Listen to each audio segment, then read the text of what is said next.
All right, and good evening to our lovely broadcast task force family. My name is Alexis Rogers. I have the honor of being your chair. And I am Ken Lemon. I am your deputy chair and your NABJ VP of Broadcast. Alexis, so glad to be here tonight on our second webinar so far this year. I mean, these power panels are just so amazing. Our first one was amazing tonight. We're giving the producers a lot of love because we know that we can't do what we do without the producers. But before we get to this amazing power panel, we just want to remind you guys that we really, really want to connect with you.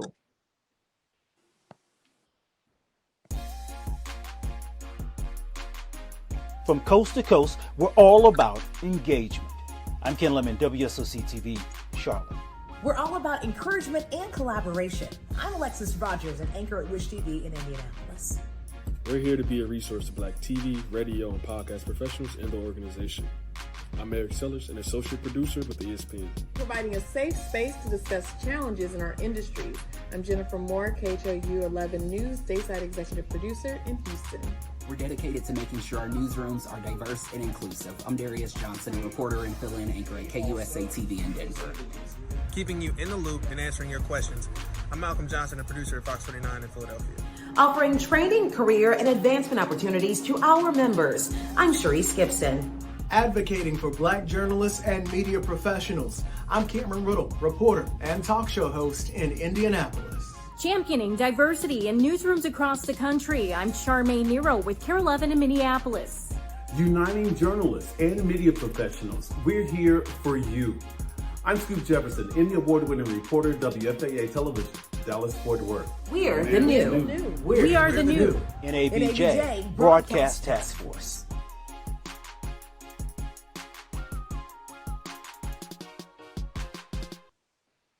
You know, when we come out like that, there's some special things coming behind that, Madam Chair. Absolutely. I mean, we love to have jam-packed, action-packed training and just accountability. That's what BTF is all about. And if you want to stay informed, the best way for you to do that is to follow us on social media. At the end, we're going to put up some of our plugs so you'll know exactly where to look for us, but I'm going to give you some information right now. On Instagram, it is NABJBTF.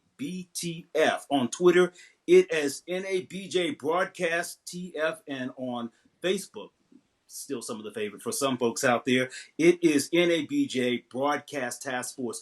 Those are the best ways to catch up with us. And hopefully you already know that because you're watching right now. And as we go on for tonight, remember, we want to hear from you. So if you have any ideas of what kind of power panels that you want, what kind of training that you want, reach out to us. We're very easily accessible. You can always email us as well at nabjbroadcasttf@gmail.com. I'm getting ready for tonight. I'm ready, Ken. I am too. And without further ado, let's toss it over to our moderators who are going to lead the discussion tonight.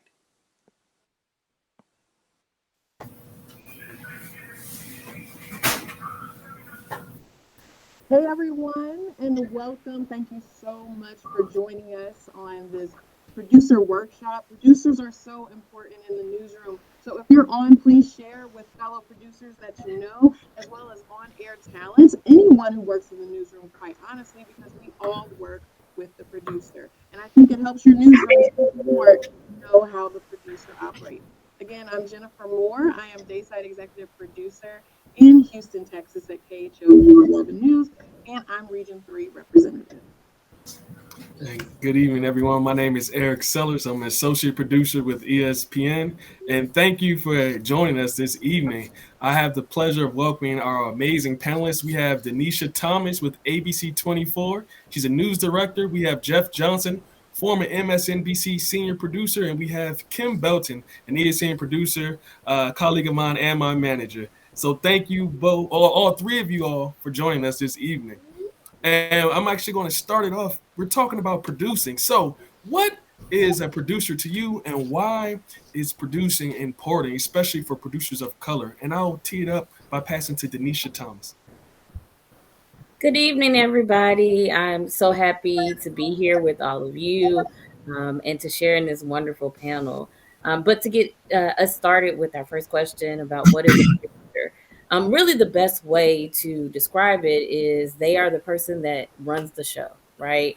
They decide from top to bottom what is the vision for the show, who goes where, what kind of stories are going in the show, whether it goes fast, whether it goes slow. They really are deciding what the run of the show looks like. Um, and why is it important to have people of color? Just because it provides a different perspective, right? When you're thinking about certain images that go into a show or certain words that are used, having that knowledge of what it means to the audience really does make a difference. And as someone who came up through the producer rank, I know that oftentimes I had to be that voice for people of color because my coworkers just didn't understand the different nuances that our community of colors really had. No, I agree 100%. It's definitely very important to me. Producer is pretty much the captain of the ship, leading everyone. I'm actually going to pass this over to Kim Belton. I would love to hear what you think about this, Kim. What is a producer to you, and why is it important to have producers of color? Well, I'll start with the last part. Um, Need producers of color because it's not about diversity of look; it's about diversity of thought.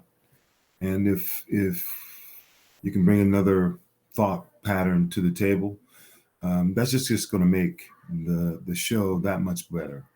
In the case of what I do, and that's sports production, it's a live show. You know, the manifestation of how well you're doing is based on your talent in a lot of ways. So, as a producer, I think it's incumbent on certainly folks in live sports events to to to realize that it's a team effort, that everyone has a voice, but in the final analysis, I'm the one that's going to get graded on it. So um, we talk about it, and at some point, I'm going to have to say, okay, we're going to do this, that, and the other. So I just think it's a tall task oftentimes, especially in a live event, but it's a task that I think more people that look like us should have the opportunity to do. Certainly, representation matters. I'm going to pass that over to Jeff Johnson. I would love to hear your thoughts as well. Yeah, I mean, when it comes to being a producer, you are the glue, you are the heartbeat. Everything goes through you. It's up to you to, hold everything together. And like you said, be the captain of the ship. I think as far as, having producers of color, representation, the seat at the table is very important. The diversity in thought, like Kim said, and, we've all been in situations where, we may have only been the only person that looks like us on our team. And so it's really incumbent upon us to make sure that the right perspective and thought is going into, especially when we're covering stories about, our culture and our people. We have to have a seat at the table for those discussions. No, I agree 100%. And the one beauty of having multiple moderators this evening is that we both have production experience. So I would love to hear what you think about this, Jennifer.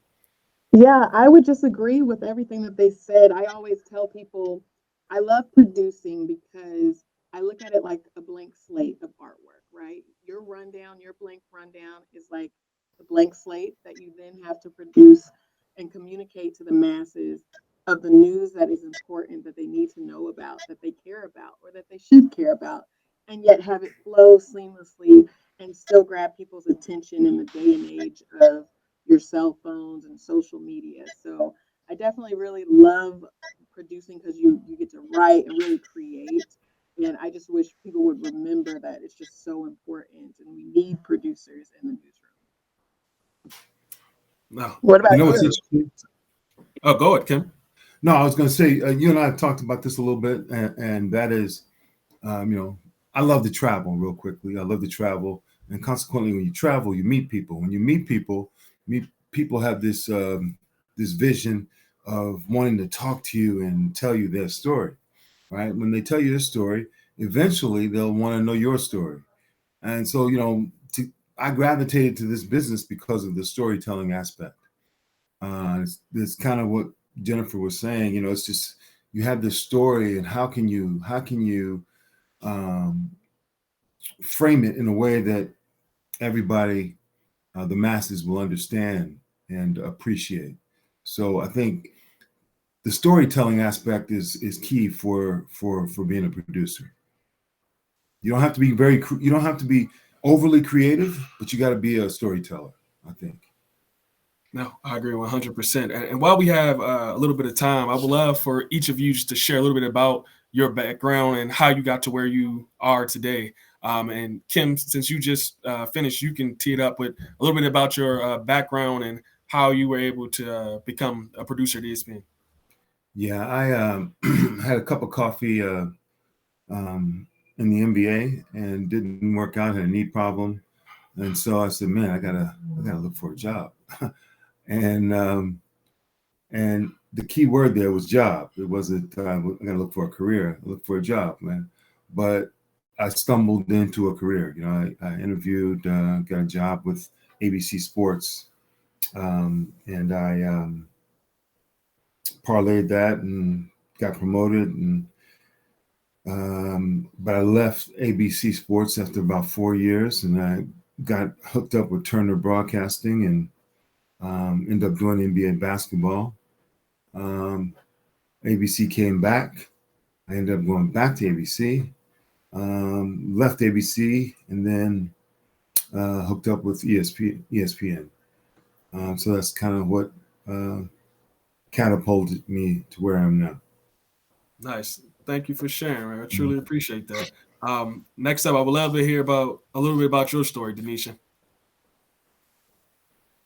Yeah, so I, like most little Black girls born in the 80s, early 90s, thought I wanted to be Oprah, and really thought I was going to pursue the on air route of television. It wasn't until I got into my broadcast program in high school where I was like, well, I make funny faces, I sound a little country. That's probably not for me. But I had a great teacher at the time who was like, well, you're a little bossy, you write pretty well, you're kind of good with giving people direction. Why don't you consider being a producer? And so I really followed that path to the University of Missouri, where I got a lot of experience of multi-platform producing.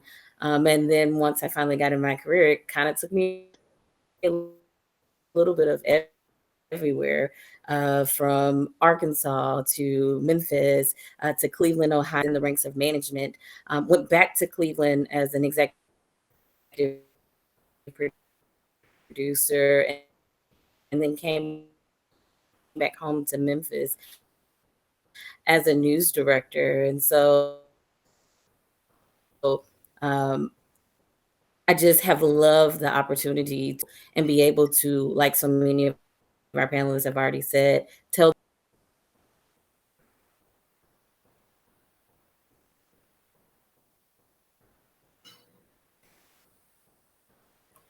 Denisha, I think you're breaking up a little bit, but I truly appreciate you sharing that. And now, Jeff, I would love to hear a little bit about your background.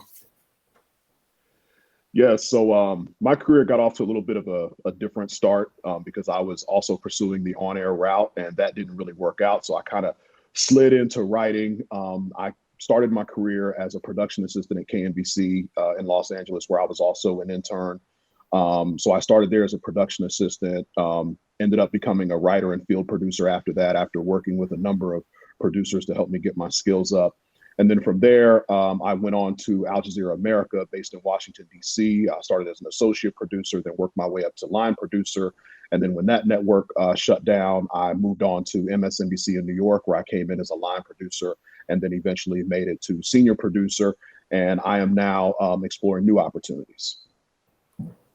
Amazing. And you mentioned Washington, D.C. That's actually home for me. Born in Washington, D.C., and then grew up in Prince George's County.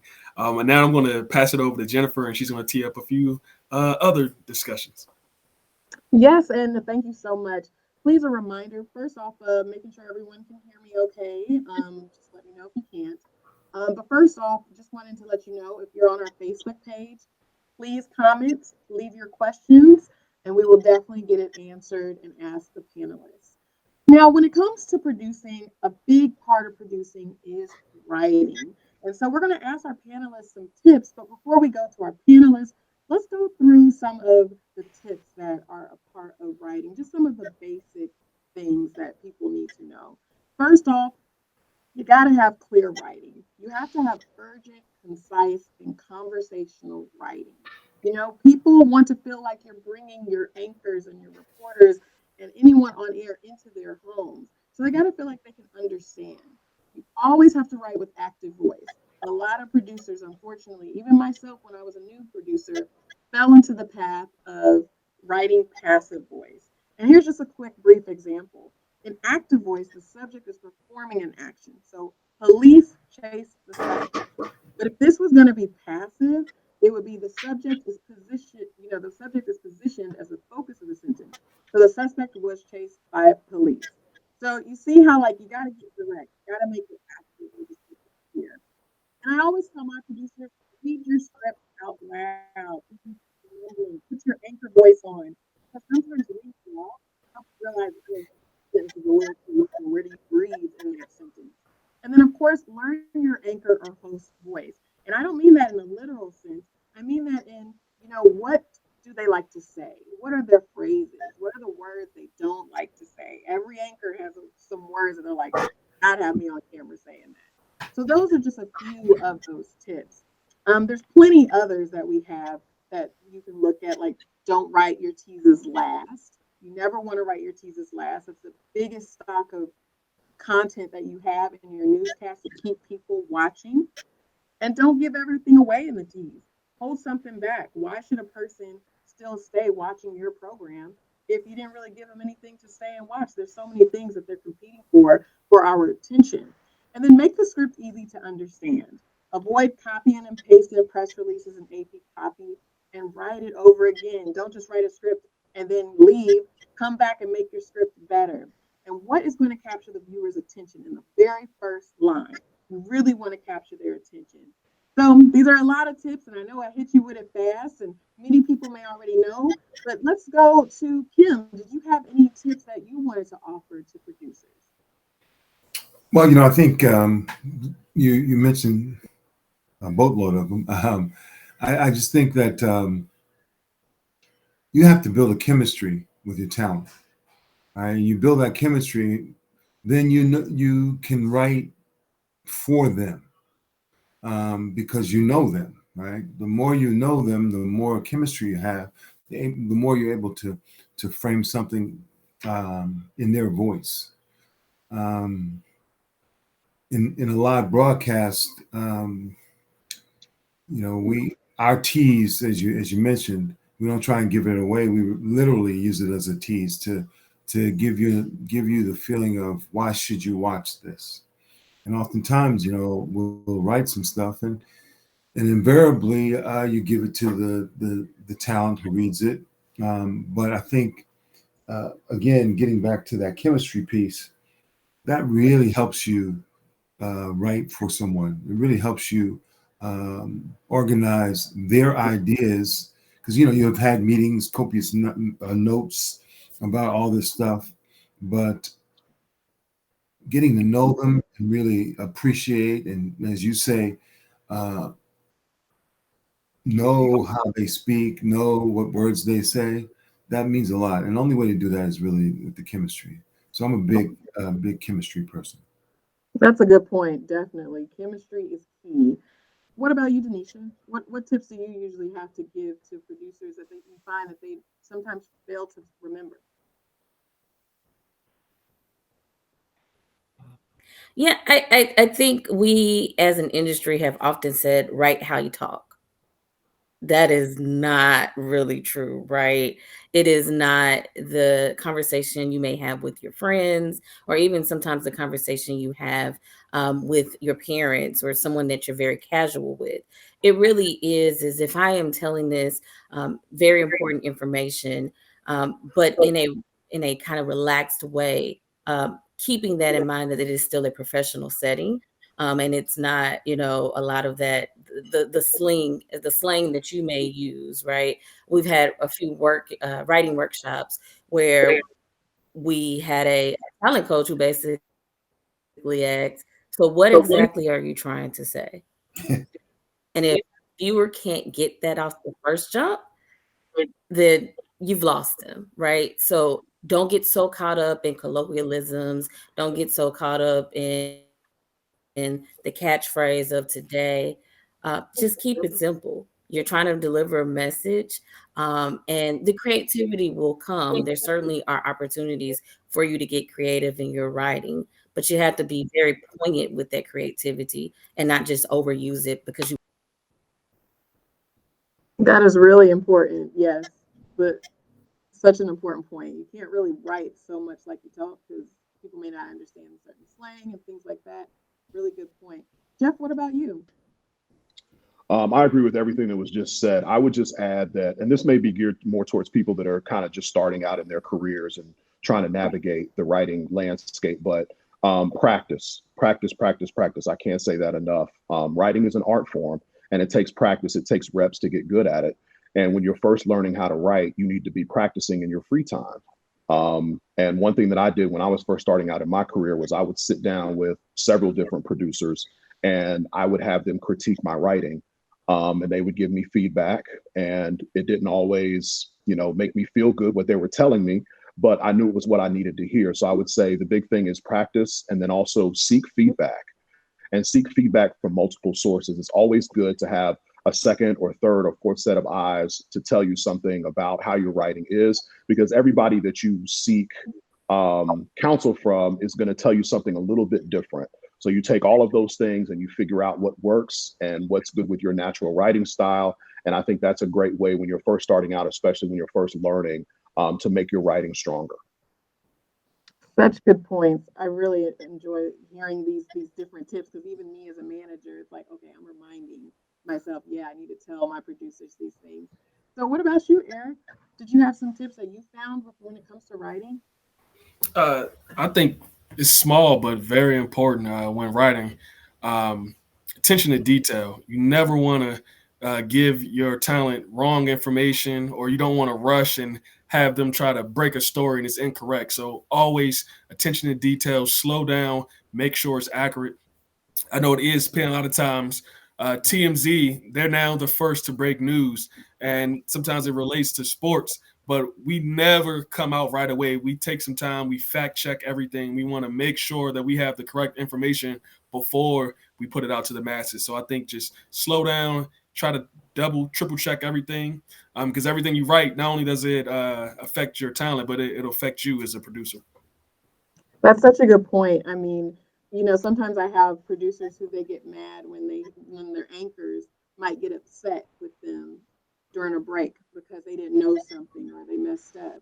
And I have to tell them that's their face. That's their likeness. You have to understand a little bit of why they're upset. And as a good producer, you apologize and you let them know and you talk it out.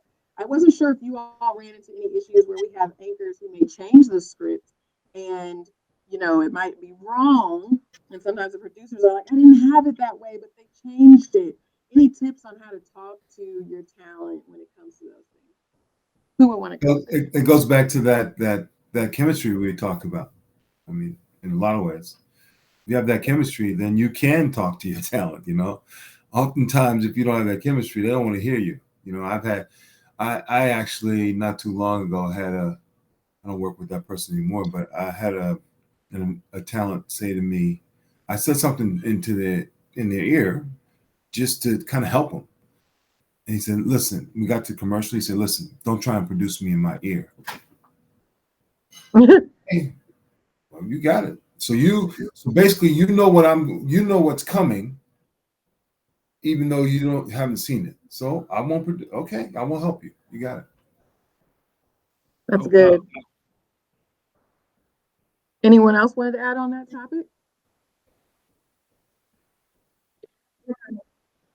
I tell my team this all the time, and we're talking a little bit about it. And the pre-call is, don't get me sued. And we all have to realize that we are all going to be held accountable for the things that go out across the airwaves. And particularly as the leader of this team, I'm especially going to be held accountable for those things. And if you're on air talent, you will certainly be held accountable because your face is more visible. And so, what I have encouraged my anchors as well as my producers is have a conversation. If you're rewriting the script, make sure that you go to the producer and say, hey, just want to make sure that we're on the same page and that I'm not leaving out any important details. Same thing for the producers, because really you should be going back over the scripts. And I know sometimes it's a little bit of a challenge, but if you see something, say something, right? Don't let them just go on air and then we have incorrect information. It's always that double checking. It's that attention to detail that really does. That's your job as the producer, is to be the gatekeeper of the information.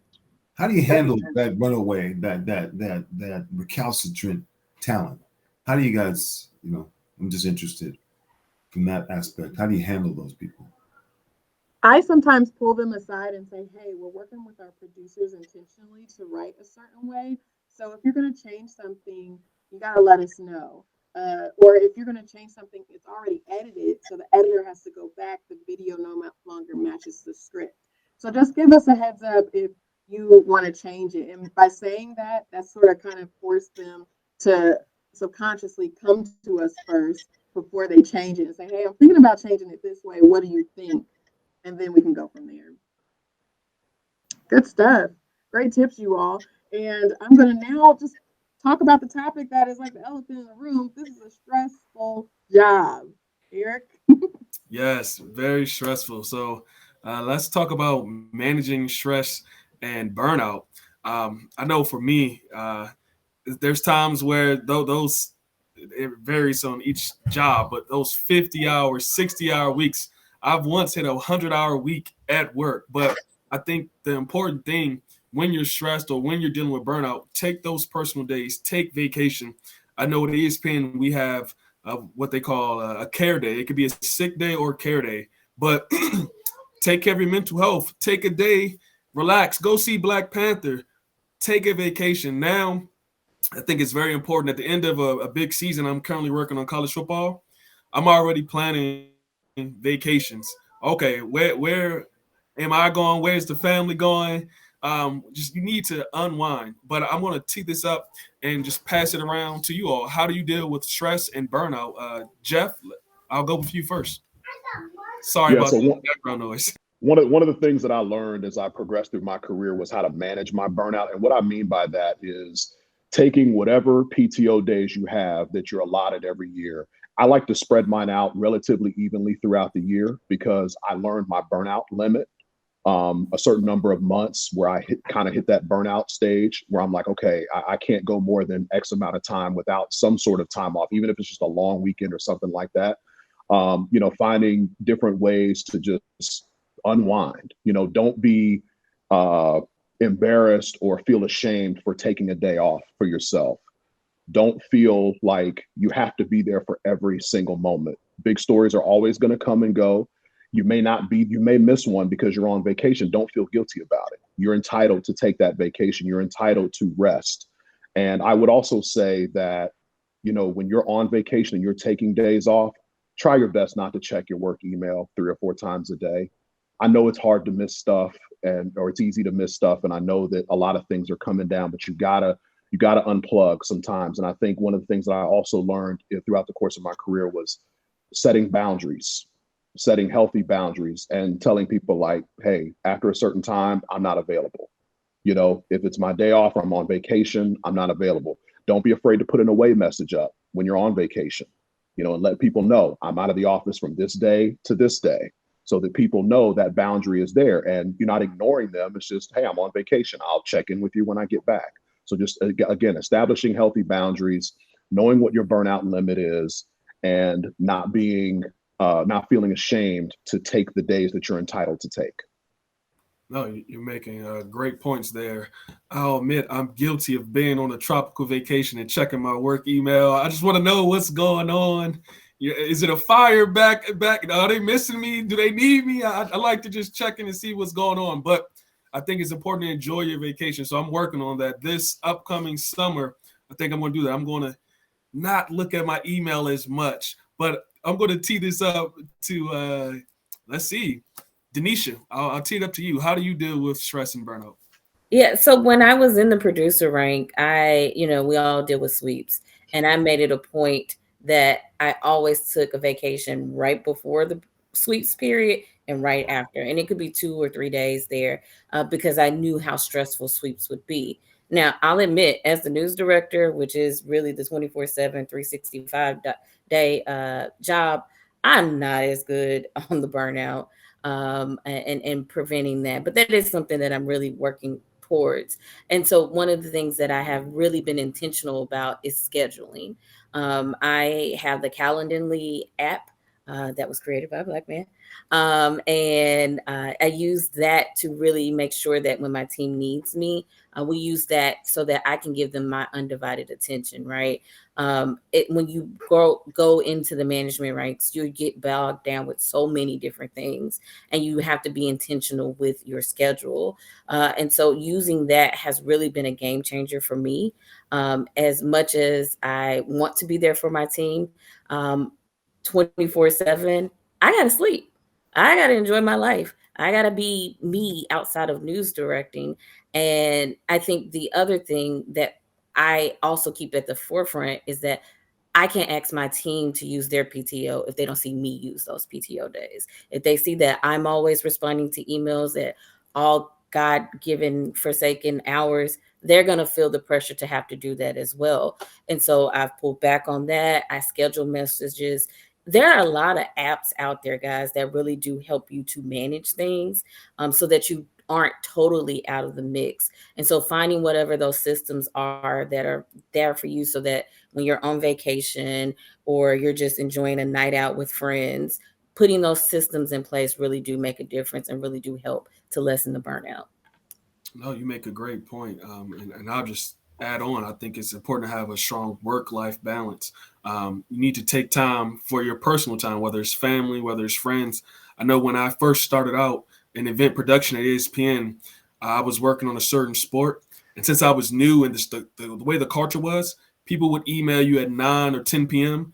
And it started to become stressful where I would go to sleep early and I would wake up in the middle of the night or early in the morning freaked out. Like, did I miss an important email? And I think after a little bit of time and, progressing in my career, I realized it's okay to miss an email. You have to have that balance. Sometimes I'm not going to respond right away, or if it's late, I'm going to get to that email in the morning. And you just make sure you don't stress yourself out. Kim, I would love to hear what you have to say about burnout, stress, everything. Well, as far as the burnout, I should be burnt out because I started in this business in 1981. So I should be burnt, fried, crisp up. But after the early part of my career, and by the way, I'm getting emails now as we speak. Look what time it's 8:37. So a quick story. What happened? I'm maybe one of the last people on earth to get a cell phone. Okay, because there was a part of me that just says, I had a landline. People would call my landline. They'd leave a message. I always I checked it, and I would call them. If I thought it was urgent, I call them right away. If it wasn't urgent, I wouldn't. And so I got to a point where a manager said to me, "If you don't get a cell phone, you're going to lose opportunities." I said, "I guess those are opportunities I don't have to lose then." And I said, "Now, if you want me to get a phone, you should get the phone for me." I said, "Have I missed anything?" No. Do I call you back? Yes. So what's the problem? Okay. Eventually, I had a child, and I acquiesced, and I got a phone. But it's a long-winded way of saying, I go back to the point I made before about telling stories. I feel like I don't get burnt out on this because I like what I do. It's that old adage: you find something you like, and you'll never work a day in your life. So yes, the travel has gotten increasingly more difficult over the years, but with all due respect, I can get through that. If you can surround yourself, if you have the ability to do this, with people who have that drive, that initiative, that push, that doesn't drain you, that fulfills you, that builds you up. Being an old cat, and dealing with you. I mean, I talk with Eric about stuff, and I try to listen. You know, I try to be a better listener, so that I can keep my nose to keep my ear to the pavement to hear what's going on, what's hot, what's not. You know, what catchphrases, Denisha, you talked about before, not using them, trying to find out what they are. Forget about using them, just find out what they are. So for me, it's been a labor of love. So I don't really fall privy to the, oh, I'm burnt out. You know, how can I do? When I work, I'll work as hard as you want me to a certain, and when it's over, don't try to create work for me. It's over. Now, when I'm done until you tell me it's time to do it again. And during that time period, I'm just gonna veg. I'm gonna read a book about something that I want to read about, as opposed to learning about players and where they came from and this, that, and the other. So that's kind of how I deal with it, you know. No, you make a great point. I'm gonna make a quick joke, and you talk about keeping your ear to the pavement, keeping your ear to the streets. I remember we were on a call, and I was talking about how I like Doja Cat. You came back at me and said, "What about Lotto?" I was like, "Oh, what do you know about Lotto? Fuck Lotto." But that's pretty funny. But I'll say, you know, black doesn't crack. You look great for your age, and you know what's going on. Yeah, thank you. Hip and fried. Hip and fried. Yeah. There you go. Denisha, you mentioned a few great apps. Do you mind just quickly spelling them out? Just your favorite two, just so that way if someone's Googling it, it'll help them find the app you mentioned or two of the apps you mentioned. Yeah, Calendly, and I don't know if I'm pronouncing it correctly, so I apologize to the founder of the app, but it is Calendly, and it can connect your Outlook. So most of us have Microsoft properties for our work calendar, but you can also connect your Google Calendar, because that's oftentimes where I found my schedule getting a little conflicted, where I would schedule something professionally instead of scheduling something personally and having to do the professional over the personal, you know. The other thing is YouTube, to really learn how Outlook works. So you can learn how to pin certain emails to go to the top when you're on vacation, learning how to cancel meetings when you are away so that you're not getting all those dings when you're on vacation. That was something that, you know, we use YouTube most of the time for our personal lives, but there really is a lot of wealth of information because that Microsoft property really is powerful. And there's a lot of unknown tools that do help to make that work-life balance a lot better. No, I agree 100%. You can pretty much learn how to be a rocket scientist by going on YouTube. But thank you for sharing that. And now I'm going to pass it back to Jennifer. Yes. And so another aspect of producing is, of course, dealing with your manager. And I think all of us have been on different sides of this, whether you were the producer, the manager, the news director. So I wondered what tips you all had for dealing with difficult conversations with the manager, whether from the producer angle or just understanding the manager's perspective. Let's start with Jeff. I think, knowing who your managers are, just like knowing your talent, having that relationship with your managers is key. And just sort of, getting to the point where you're not afraid to have those difficult conversations, and just be ready to, I don't want, not physically, obviously, or literally fight, but just be ready to fight for what you believe in, when you're trying to get a certain point across. I think those are my biggest things. Yeah, that's such a good point. I know I always like to tell people, you got to build that trust relationship with your manager, that they can trust you and depend on you. And once you have that relationship, you can be honest with them in a very respectful way, in a private manner of, hey, I'm having a difficult time, or what should I do about this? And it can be very successful when you do that. What about you, Denisha? It's a tool I actually learned in undergrad when I was a RA, which is role playing. Oftentimes we go into these hard conversations cold turkey. I would advise to never go into a conversation cold turkey. Choose someone that you trust in the room who has a very good understanding of your manager. So, say for instance, you want to come into my office, and my team's actually gotten really good at this, but you're not sure how to approach me in the conversation. Try it out with the assistant news director. Try it out with the EP, because they're obviously in more conversations with me. They know the key words that I pick up on, the words that shut me down, the words that will shut you down automatically. So having that role playing before you have those tough conversations, and being open to the feedback that that person gives you. Now, again, it's got to be someone who also knows your manager really well, so that they can give you some good guidance on how to maneuver through those conversations. But role playing really has been a game changer.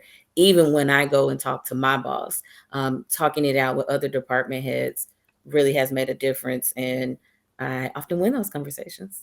Hey, no, that's really good. It's so true. You can role play with other managers. You can role play with friends and family.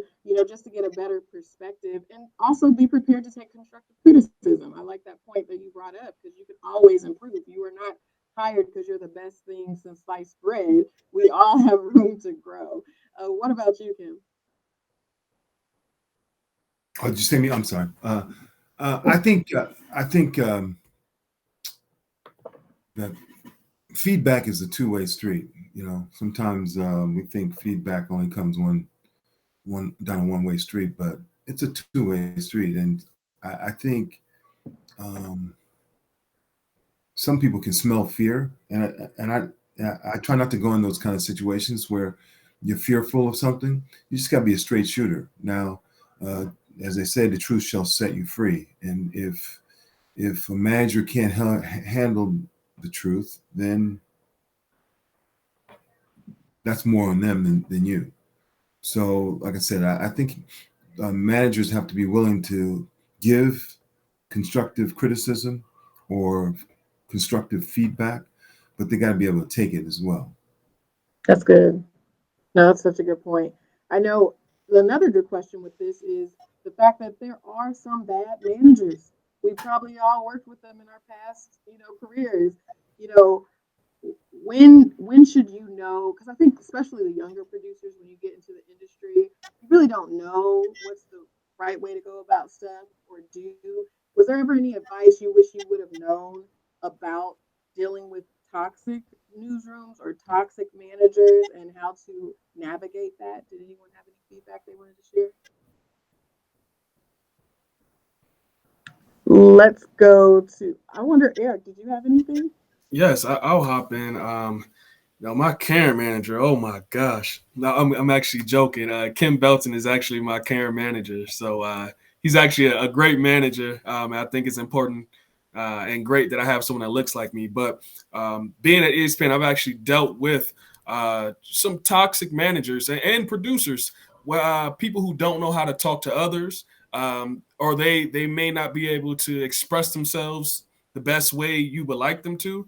And what I've learned in being in production is sometimes you have to have tough skin, because in the heat of the moment, people will lose it. They may talk to you inappropriately. Don't be a pushover though. Don't let anyone speak to you, across the Any line. kind of way. Yeah, you can't talk to me any type of way, but have some backbone. Let them know, like, hey, if whether you pull them to the side afterwards, hey, I really would appreciate if you don't speak to me like that. Or sometimes you have to roll with the punches. I've had some great producers where in the heat of the battle, they may slip a cuss word or they get upset, but then afterwards they come and apologize. And this happened to me. You're like, what the hell is going on? Or whatever the case may be. And it's water beneath the bridge afterwards. Oh, I messed up, or you shouldn't have came to me like that. I did my job correctly. So have tough skin, but also push back. Don't let someone walk all over you.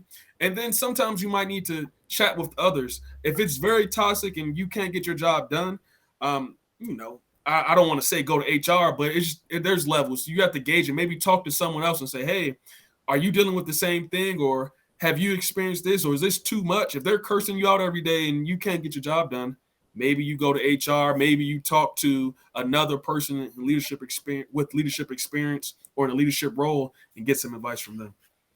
That's real good. It makes me think of advice I've always gotten was to document, document, document. because you don't want to be that person in the newsroom who just blows up because someone's been talking to you a certain way, but no one knew that that was an issue in the newsroom. So you look like the wrong person. But if you have, documented as a young producer, I'm like, why do I have to type this up? I'm not giving it to anybody. It's like a producer journal, but it's important because that's what HR is going to ask. They're going to be like, well, what other things happened? Well, I documented on this date at this time, and this is what I did. Were there anyone else who wanted to share about what they've done with those situations? I know I send recap emails, right? Just so that there's clarity of what was said and what was not said. It's again to your point, Jennifer, about that documentation.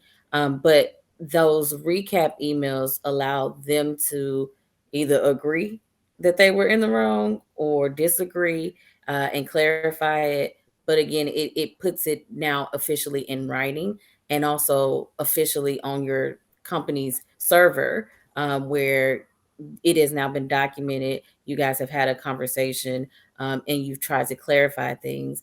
And depending on what their response is, hopefully you don't have to go the HR route. But if you do, you now have that documentation, and there is now a dialogue between the two of you all. But be careful with emails, right? Because tone is everything, and it's really hard to decipher in emails as well. So just stick to the facts, which, as journalists, that's what we're supposed to do. Stick to the facts and ask for any clarification that you can get, because all caps will read as if you're yelling, even if that's not the intent, because you were typing in EMPS and you were trying to write a script. Uh, being meticulous about those emails is key. That's good advice. I It makes want me think to of add in for one your thing. last email. For my last email. We're not gonna do that, y'all. Don't do No, that. I don't Go like that. ahead. I just wanted to add in one thing that I actually heard at a recent at the NABJ convention in Las Vegas earlier this summer.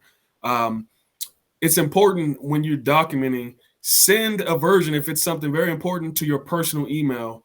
Number one, because emails could disappear or delete after a certain amount of years. And then I worked in DC for several years. I've seen cover-ups, not mainly big cover-ups like government officials, but you want to have a backup plan. So send very important emails to your personal email account. You don't want it to disappear out of your inbox. You don't want it to automatically be deleted, or you don't want to go against someone powerful and they have IT wipe it out of your email account. So that's what I was going to add in. That's real good. I know so I want to shift now to, unless someone else had anything to say, to how Allies. I was just oh going to say sorry. allies. Ooh. You know, I think it's hugely important to have allies.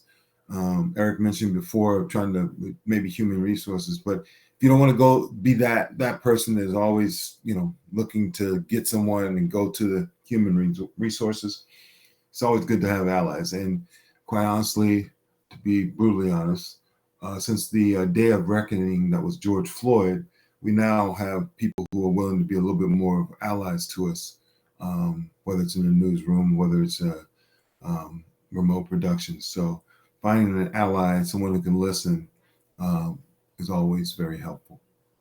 That's so important. I mean, how would a producer know who's their ally? Just someone who's listen. You said listening. What are other things? Because some people could be gossips. You know what I mean? Or not really there for them. Is it more of a gut feeling or just a relationship that builds, as you said? Again, as I talked before about chemistry, Yeah.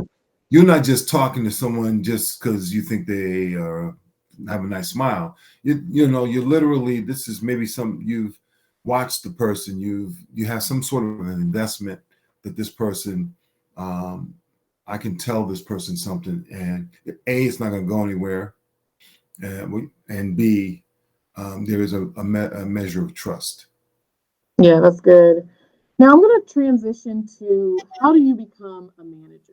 So let's say I always hear from producers or reporters who are like, I'm interested in transitioning to producing, but I'm not sure. What advice would you give to people on becoming a producer? I know for myself, it was the biggest, scariest thing for me ever because I'm like, I don't know if I can do this. And it wasn't until I was at a station pretty much doing managerial things as a producer that I'm like, hold up, I want to get paid like an executive producer. I'm doing all the things. But a lot of times I think we hold ourselves back sometimes because we think we have to be perfect and know everything before we go into the management role. What any advice that you all would have, Denisha? Advocate for yourself, right? Um, I actually left a station group that I was with for about 4 years, because I did ask, "Hey, I'm interested in going into the management track. Would you guys provide some kind of training?" And I was told, "Nope, you don't need to worry about that right now. Don't worry about it." And I kept hearing that. And so as I was considering my next move, it was I have to go somewhere that's going to invest in me and invest in my future. And so as soon as I joined Tegna, I went to the news director and said, "Look, I know one day I want to be an assistant news director, maybe a news director, whatever. What kind of trainings do you all provide? What resources are out there for me to be ready to be a manager? What kind of responsibilities can I take on now just as the 6 p.m. producer that will get me ready for it?" So it's advocating within your room, but also doing your research. I send my producers to Pointer all the time, not necessarily to St. Petersburg, but to their website, because they have a lot of free training. And NABJ honestly provides a lot of free training as well, that gives you tips and tricks to really help you get ready for it. The one thing I do always advise people to think about when they're considering the managerial route is it's not about managing the content. It's more so about managing the people. And if you're not a people person, that's probably not the right track for you. Unless you're managing IT or whatever. But, those are things that you really need to start thinking about and considering and, really writing down, hey, these are the things that I want to accomplish. And here's the different places that I can go. And here's how I'm going to advocate for myself. That's really good. It's very true. You definitely want to be in a space where people are going to invest in you. Sometimes for young producers, the place where you started out as a producer will never see you as a manager, even if you have the skills. Sometimes like you got to go home from where you're from and come back. That's great advice. Anyone else? All right. Well, I'm going to hand it over to Eric. Make sure I'm unmuted. All right. Thank you very much. Great conversation. And we're almost at the tail end.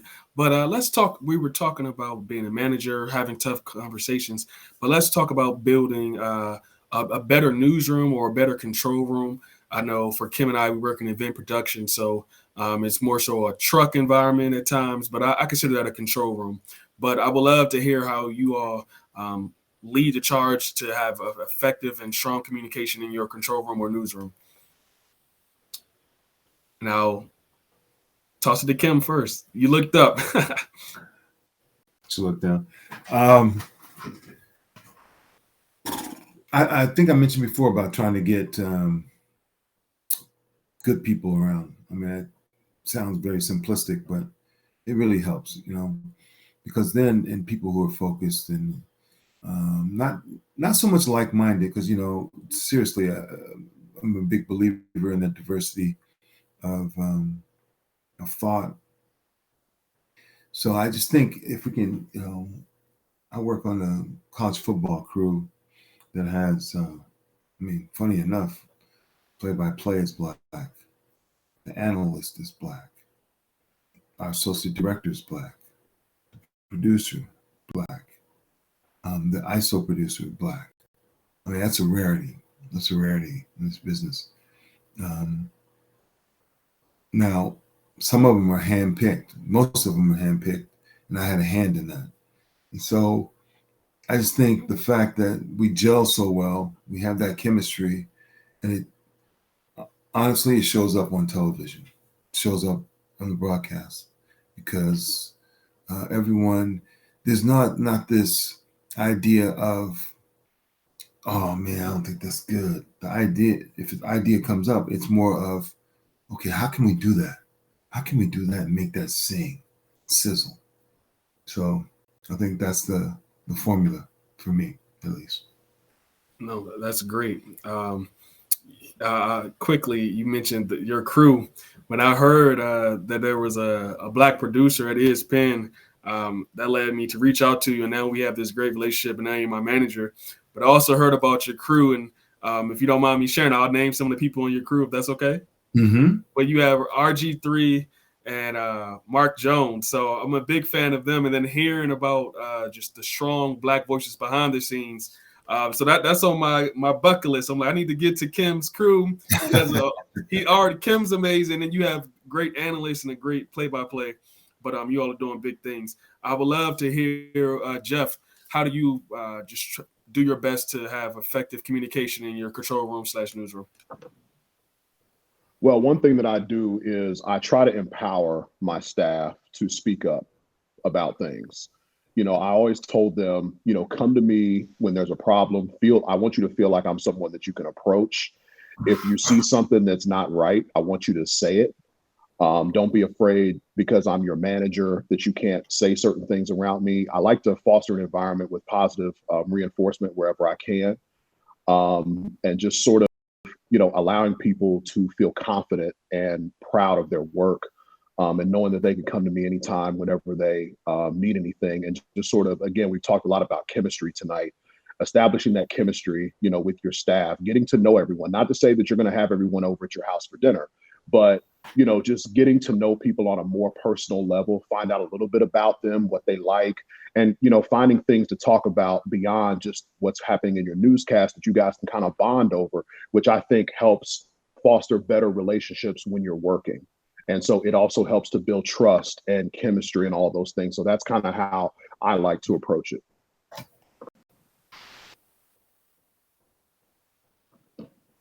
No, you made an absolutely great point. Well said. Oh, go ahead. What were you going to say, Kim? I just said, well said. Oh, definitely. I know all of you all have been making some excellent points. Denisha, I would love to hear your thoughts as well. Yeah, it was something that I kind of started when I worked in Market 181, where it was just me and 3 other people having to figure it out. I was the producer, the editor, and the digital producer, and was sometimes running prompter.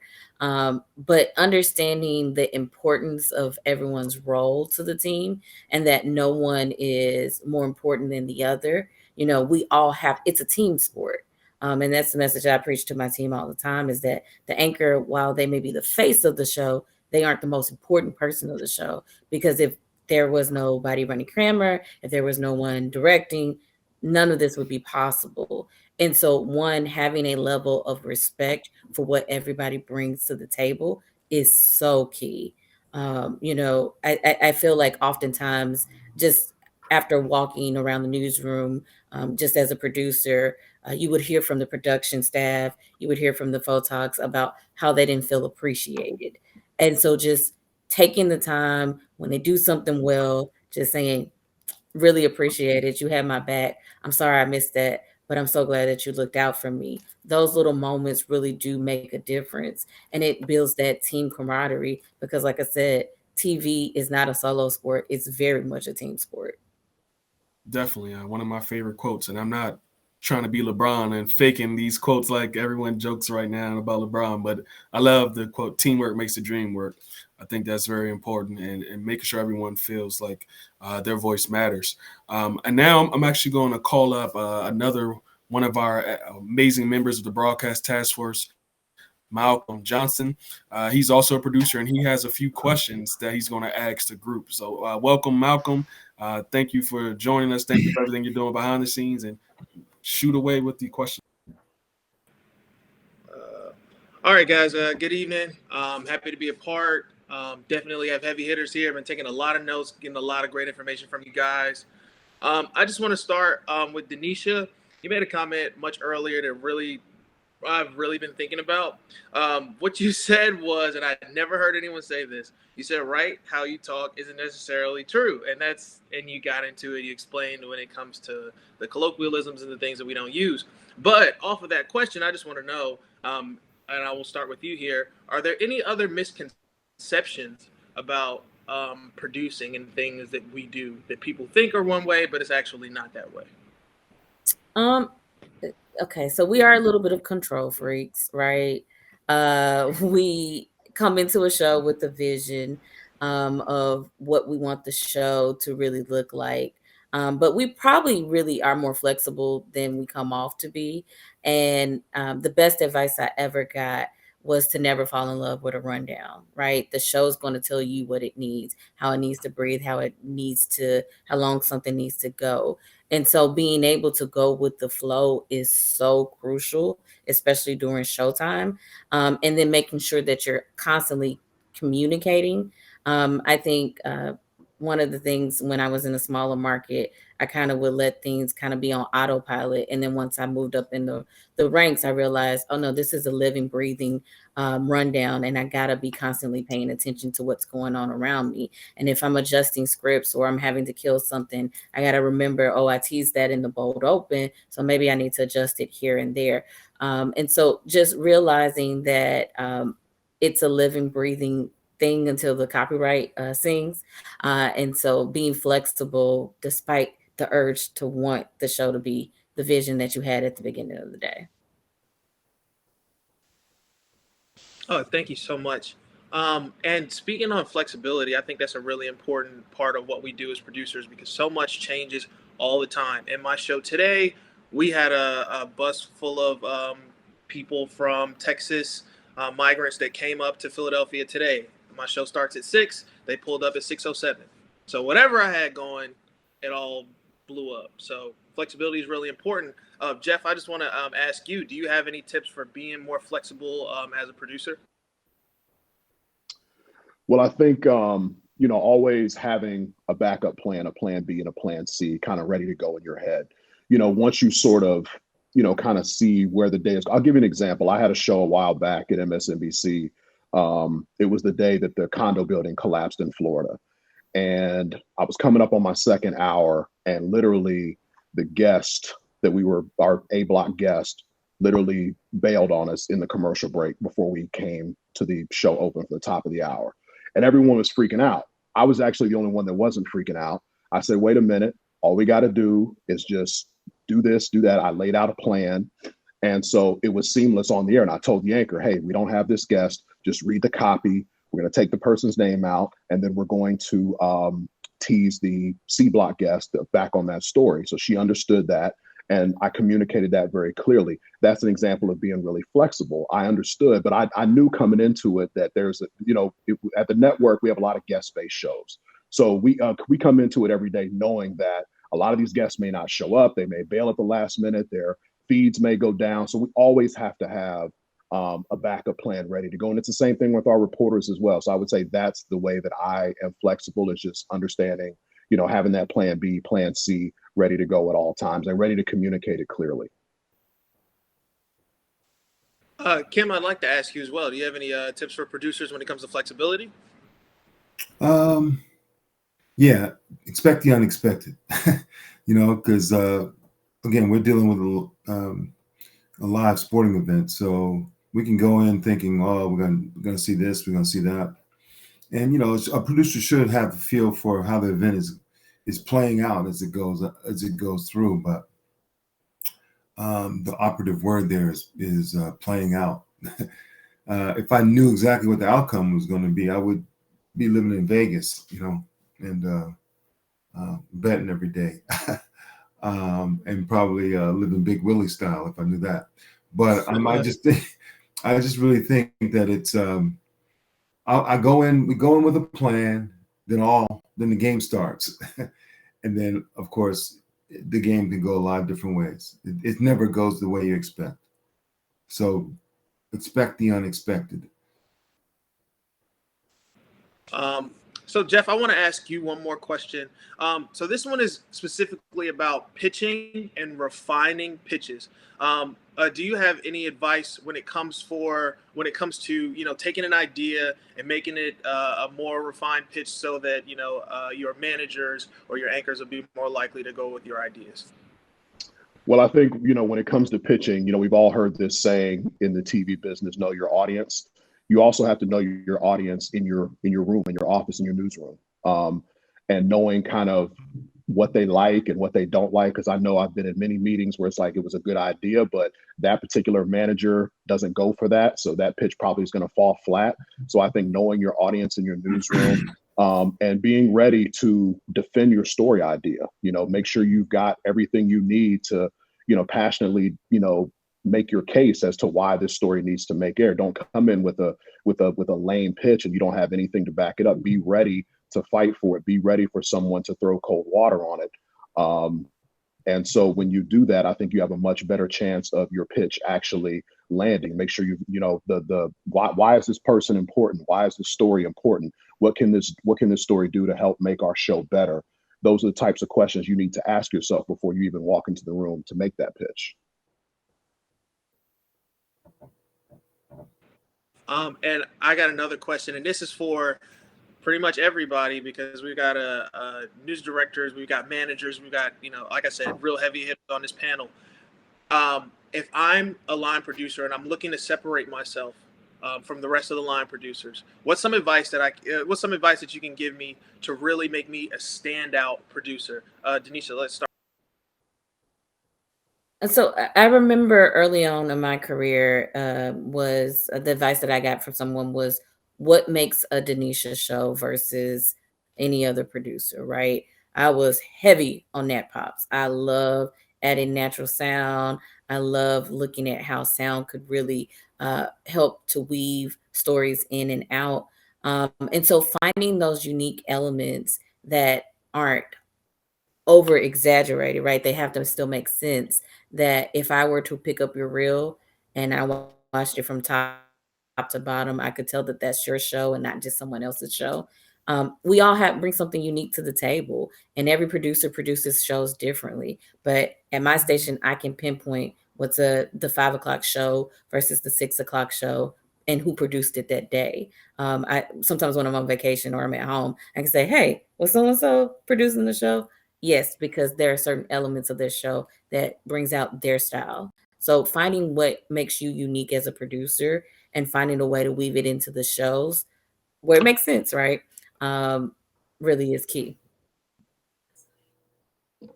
I would add consistency. A lot of producers, they like to ask, can I do this and this? But they haven't excelled at what their main job is that they got hired to do. So show your newsroom that you're consistent and you're dependable, and then raise your hand.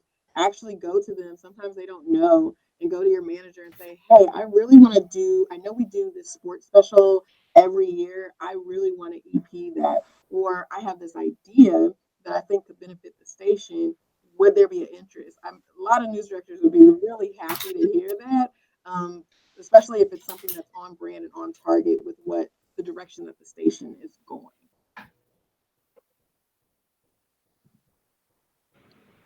Kim, do you have any more to add to that? Separating yourself as a producer? EIE. Educate, inform, entertain. If you can do those three things, you got something. If you only educate, if you only inform, if I don't feel as a viewer, if I don't feel like you're having fun, then you're not really entertaining me. So it's I think those three, you gotta have those three words. Certainly, like I said, in the sports industry, you gotta be able to educate, inform, and entertain. We sometimes fall so deep into X and O's and all this jargon, football jargon or basketball jargon, and it goes over people's head. They want a little bit more simplistic, and they want to be informed. They want to be educated, and they want to laugh. They want to be entertained. Jeff, advice for separating yourself? I would just say, don't be afraid to think outside the box within reason. Obviously, don't go too crazy, but don't be afraid to think outside the box within reason. And again, within reason, don't be afraid to try new things in your newscast or your show. Great point.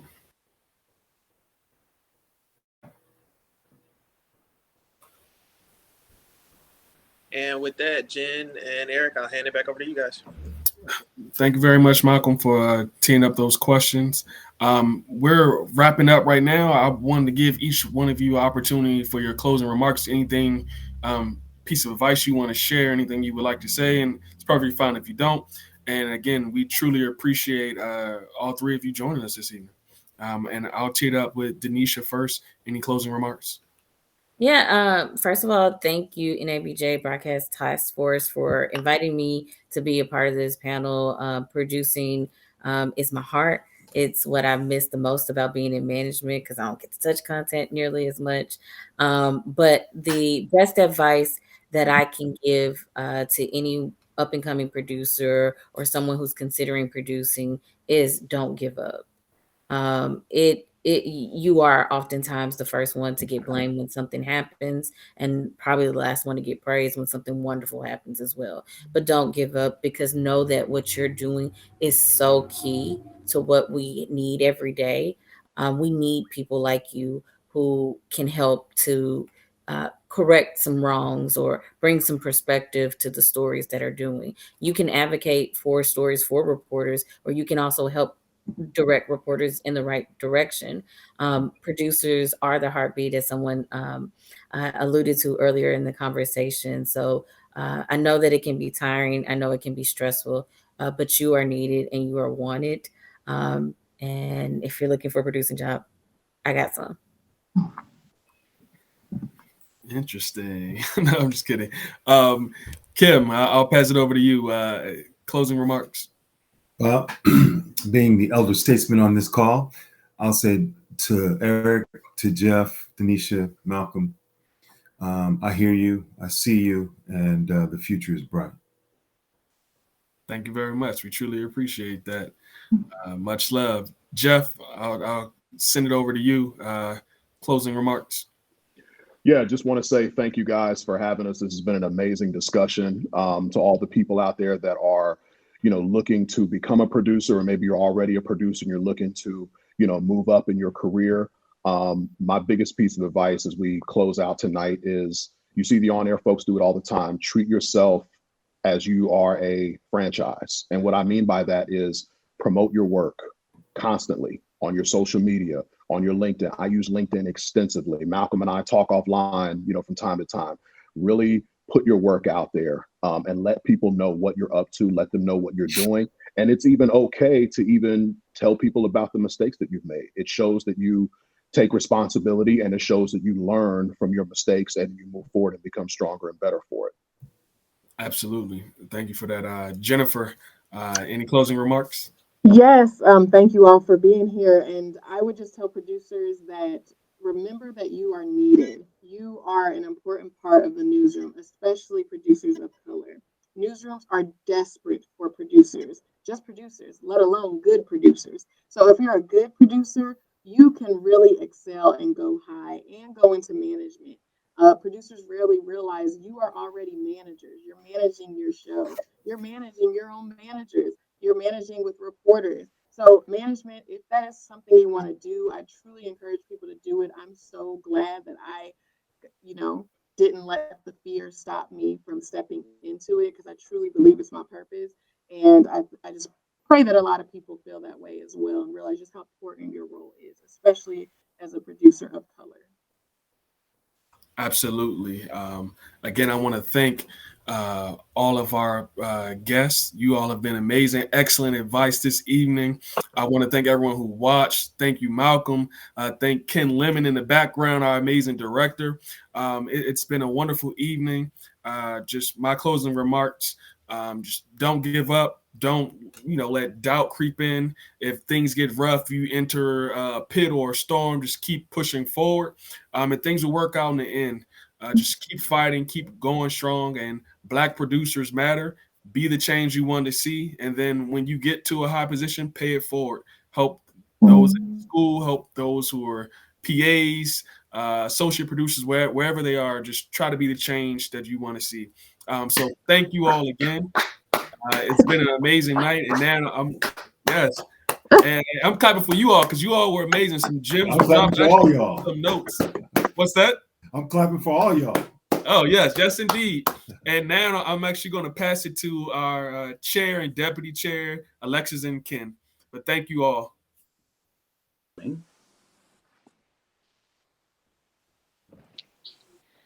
Oh my goodness, that was good. Jeff, Denisha, Kim, thank you so much. I think that this is the kind of support that we all need all across the country. And that's what Broadcast Task Force is all about. So to all of you out there, make sure that you connect with us, Instagram, Twitter, Facebook, email us, especially if you have any ideas that you want us to do or put into place for Birmingham. We are already planning. And of course, as we do these monthly, we'll make sure that you're going to know everything you need to in order to come kick it with us. Have a great night, everyone. We'll see you next month.